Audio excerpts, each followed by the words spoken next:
Today we're doing a retro review of the 1997 set Alien Avenger. We got most of the parts in a garage sale bin a couple years ago, but we just recently decided to buy the rest of them and build the whole thing. Let's get right into it.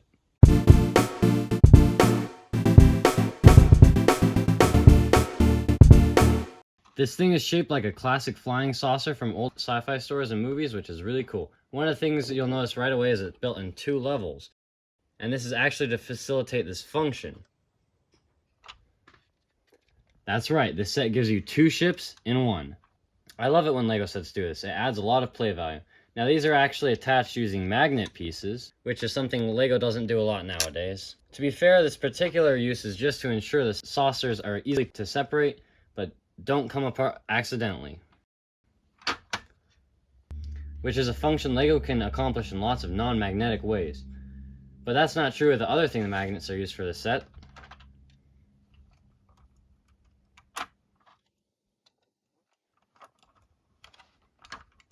Two ships and a buggy, but that's not all.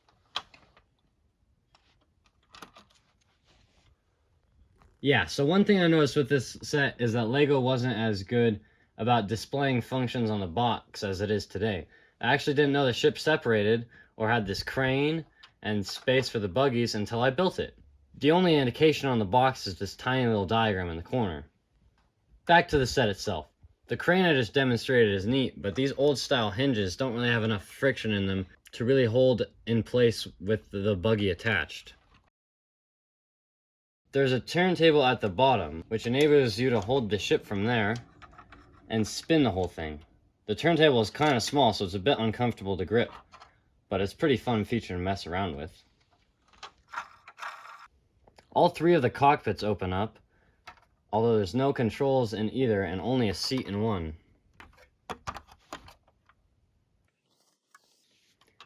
Neither of the buggies have controls or seats either, unless you count this tile, which looks more like wiring. I think one of the biggest misses in the set is the small buggy hatch and the 2 lower cockpits can't open while the top saucer is on. Plus, there's a lot of gaps around these areas.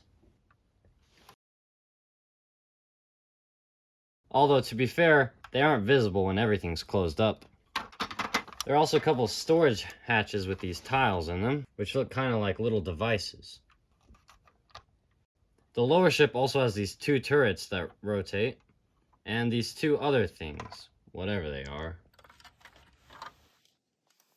My guess is it's supposed to be a thruster, but I don't know what this part on the top is.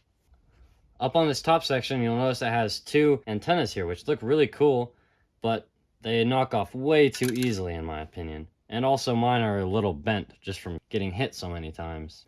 Looking at the overall aesthetics of the set, the main colors of light gray and black are contrasted nicely by the trans neon green accents. It's strange to see so much of this color, but I think it works for the otherworldly aesthetic.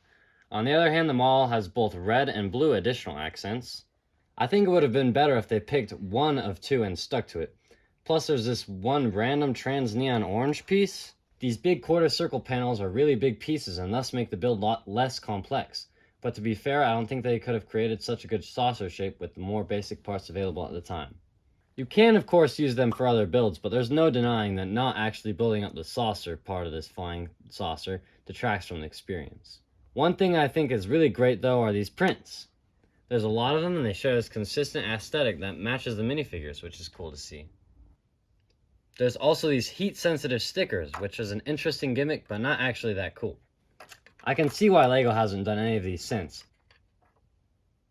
These solar panel type things used to have stickers on them as well, but they fell off, so we just used plain black ones. I think it's a shame LEGO hasn't done more stickers like the ones that used to be on here, because they had a really cool holographic effect on them. Now let's take a look at the minifigs. These are honestly really detailed for the time. Leg printing was a lot rarer back then, and all 4 feature it. They had these really cool molded helmets and really wacky translucent heads underneath that are all unique. I really think LEGO nailed the otherworldly aesthetic with these. The robot figure has a really intricate design and complements the aliens. One other really cool thing about this set is the 2 official alternate builds that were shown on the back of the box. LEGO didn't produce instructions for these, unfortunately, and I prefer this version of the set so we didn't build the alternate builds for this review. But this was something LEGO did a lot in the late 90s, where they had an alt build and no instructions. I kind of wish they brought this back. Yes, it's a little frustrating to not have instructions, but in today's age of downloadable instructions, they could distribute some instructions, or even just some midway constructed renders that you could use as a rough guide without having to print any more booklets.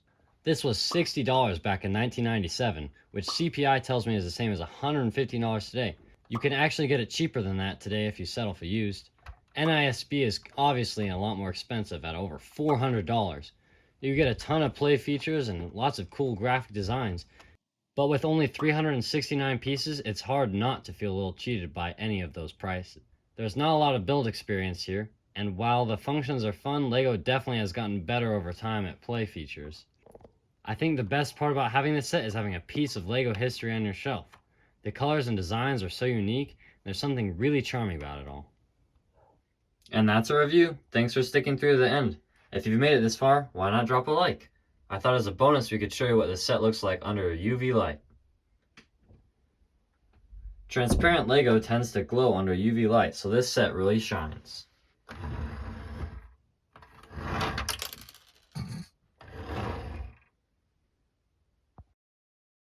Please subscribe.